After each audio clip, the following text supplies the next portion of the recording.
Sweet கார்னை வச்சுட்டு இன்றைக்கி சுருக்குன்னு ஒரு பிரியாணி ஒன்று ரெடி பண்ணியிருக்கிறோம். அதை எப்படி பண்ணலான்ட்டு பார்க்கலாம் வாங்க. அதுக்கு பெரிய சைஸில் வந்து 2 ஸ்வீட் கார்ன் எடுத்து வச்சுட்டு உதுத்து வச்சுக்கிட்டோம். பட்டை ஒரு 50 கிராமு, 4-5 ஏலக்காய், பிரியாணி இலை கொஞ்சம், அன்னாச்சி மொக்கு இதெல்லாம் அரைக்கிறக்காக எடுத்து வச்சுக்கிட்டோம். மசாலா வேணுங்கிற அளவுக்கு. பெரிய வெங்காயத்துலேயே பெரிய சைஸ் 2 பொடி பொடியாக வெட்டி வச்சுக்கிட்டோம். ஒரு 10 சின்ன வெங்காயம், 4-5 பச்சை மிளகாய், ஒரு 6-7 சின்ன தக்காளிங்க இதெல்லாம் வந்து வதக்கிறக்காக எடுத்து வச்சுருக்கிறோம். அடுப்பை பற்ற வச்சுட்டு சட்னி கரண்டியில் தேங்காய் எண்ணெய் ஒரு 2 கரண்டி, ஒரு 2-3 ஸ்பூனு நெய் ஊற்றிருக்கோம். 3 கரண்டி சமையல் எண்ணெய் அது கூட சேர்த்துருக்குறோம். இதை வந்து கூட தாளிக்கிறதுக்காக பிரியாணி இலை, பட்டை கொஞ்சம், கிராம்பு, 2 ஏலக்காய், ஒரு அன்னாச்சி மொக்கு உடித்தது இது மாதிரி தாளிக்கிறதுக்காக கூட சேர்த்து பொரியல் போடுறோம். இது கூட வந்து பொடியாக வெட்டி வச்சுருந்த அந்த பெரிய வெங்காயத்தை கூட சேர்த்து அந்த எண்ணெயிலேயே நல்லா பொரிய விட்டுறோம். 4-5 பச்சை மிளகாயும் காரத்துக்கு சேர்த்துக்கிட்டோம். இதெல்லாம் வதங்கிட்டு இருக்கிற டைமில் வந்து மறுபடியும் கொஞ்சம் எண்ணெய் கூட சேர்த்துக்கிட்டோம். பத்தாதுன்னு தோணிடுச்சு. இஞ்சி பூண்டு பேஸ்ட்டு வந்து அரைச்சி எடுத்துகிட்டு வந்திருக்கிறோம். ஒரு 50 கிராம் பூண்டு இருக்குது. ஒரு பெரிய சைஸ் இஞ்சி அதை பேஸ்ட்டாக அரைச்சி அதோட போட்டாச்சு. இது வதங்கிட்டு இருக்கிற டைமில் தக்காளி எடுத்து நைஸாக அரைச்சி எடுத்துகிட்டு வந்து வச்சுக்கிட்டோம். எண்ணெயில் பொரிஞ்ச அந்த வெங்காயத்தோடு அரைச்சிட்டு வந்த தக்காளி கூட சேர்த்து நல்லா வதக்கிட்டுக்கிறோம்.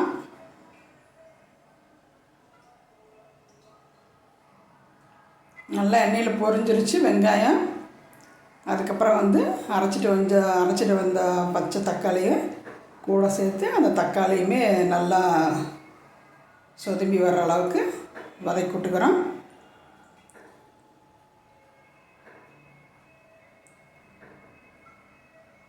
இதுக்கப்புறம் வந்து நம்ம பிளான் இல்லாமல் பிரியாணி ரெடி பண்ண போனதுனால வீட்டில் புதினா இல்லை, அதனால் செடியில் இருந்த கொஞ்சமாக இருந்த புதினாவை பொரிச்சுக்கிட்டோம்.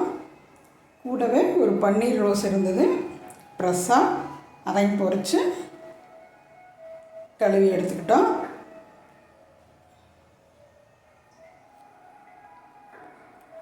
கழுவி எடுத்துட்டு வதங்கிட்டு இருந்த அந்த பொருள்களோட இதையும் கூட சேர்த்துக்கிட்டோம். புதினா கூட சேர்த்து இந்த பன்னீர் ரோஸுன்னு கூடையே பிச்சு காம்பை மட்டும் விட்டுட்டு பிச்சு போட்டுட்டோம். அதுக்கப்புறம் வந்து தயிரோட ஆடை எடுத்து அது ஒரு 2 ஸ்பூனு எடுத்து போட்டுக்கிட்டோம். அது பிரிட்ஜில் விறுவிறுப்பில் வச்சுருந்ததுனால உங்களுக்கு டக்குன்னு உலக மாட்டேங்குது. அது கிட்டத்தட்ட அது வெண்ணெய் மாதிரி ஆயிடுச்சு, கையில் எடுத்து போடுற மாதிரி ஆயிடுச்சு. அதுவும் உருகி நெய் மாதிரி வந்துடுச்சு. இதெல்லாம் ரெடியான கடைசியில் உதுத்து வச்சுருந்த ஸ்வீட் கார்னை அது கூட சேர்த்து ஸ்வீட் கார்னும் ஒரு அரை வேக்காடு வேக விட்டுறோம். அது வெந்துட்டுருக்கிற டைமில் வந்து இப்போ அரைக்கிறதுக்கு உண்டான மசாலாலாம் எடுத்துக்கிட்டோம். பட்டை, ஏலக்காய் இதெல்லாம் வந்து அரைச்சிட்டு வந்து அது போடும்போது வீடியோ ஆன் பண்ணாமல் விட்டுட்டேன். அதனால் கொட்டிட்டாங்க. அதனால் பக்கத்தில் போய் காட்டுறேன். அரைச்சிட்டு வந்த மசாலா உள்ளே போட்டிருக்கோம்.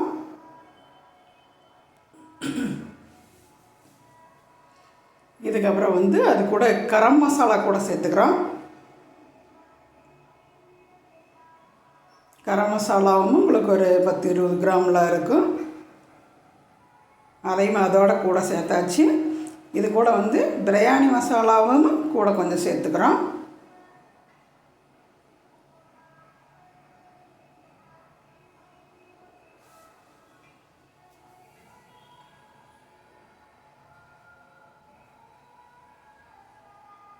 அது கூட வந்து காரத்துக்காக முதல்லையே ஒரு 4-5 பச்சை மிளகா போட்டிருக்குது.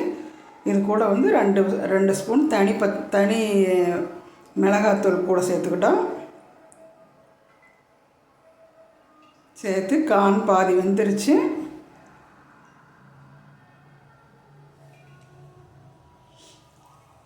இப்போ வந்து பிரியாணிக்காக வந்து நம்ம இன்றைக்கி புழுங்கல் அரிசி தான் எடுத்துருக்குறோம்.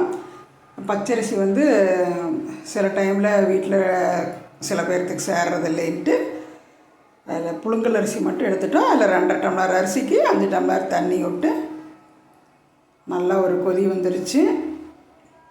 அது கூட வந்து அலாசி வச்சுருந்த அரிசியும் கூட சேர்த்துக்கிறோம்.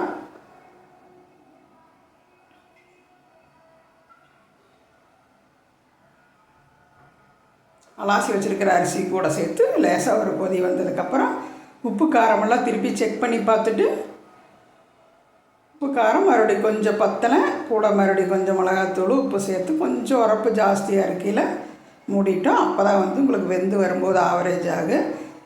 நம்ம குக்கருக்கு வந்து 2 விசில் போகுது. இப்போ எடுத்துட்டோம்.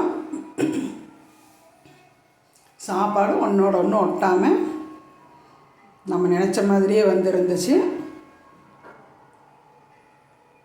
கலக்கி விட்டுட்டு மறுபடியும் கொஞ்சம் மேலோட்டமாக மறுபடியும் நெய் ஒரு 2 ஸ்பூன் விட்டுட்டு கலக்கி எடுத்துக்கிட்டோம். இது கூட வந்து சைடிஸுக்காக சோயா சில்லி ரெடி பண்ணியிருந்தோம், அதையும் கூட சேர்த்துக்கிட்டோம். இப்போ வந்து நம்ம நினச்ச மாதிரி காரசாரமாக வந்திருக்கு. நீங்கள் செஞ்சு பாருங்கள்.